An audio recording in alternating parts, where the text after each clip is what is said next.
Search and rescue efforts do continue in Kerrville. Crews and volunteers looking for people who are still missing. Fox's Connor Hansen live in Kerrville. So much damage. Tell us where you are and what you're seeing.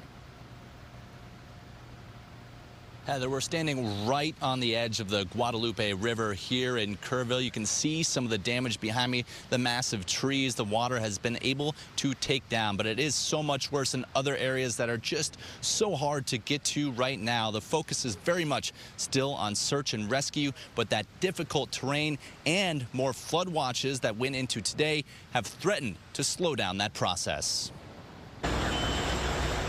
Crews in Central Texas are working around the clock, looking for those still missing after the weekend's devastating floods. Dozens of people are dead, but officials are holding out hope that they can find more survivors. Every foot, every mile, every bend of the river. Our work continues.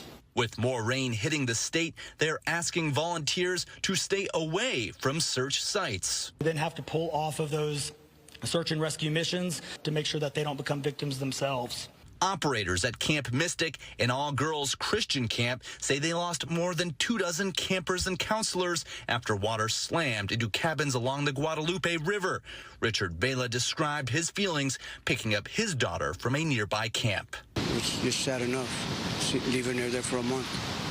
And some of them just dropped them off and they ain't seeing them for the rest of their lives. Meanwhile, local officials are facing criticism over a lack of evacuation orders before the flooding. Senator Ted Cruz says conversations could be had about earlier flood detection. In hindsight, if we could go back and do it again, we would evacuate particularly those in the most vulnerable areas.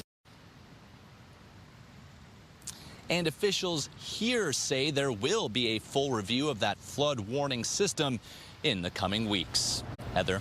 All right, Connor, thank you.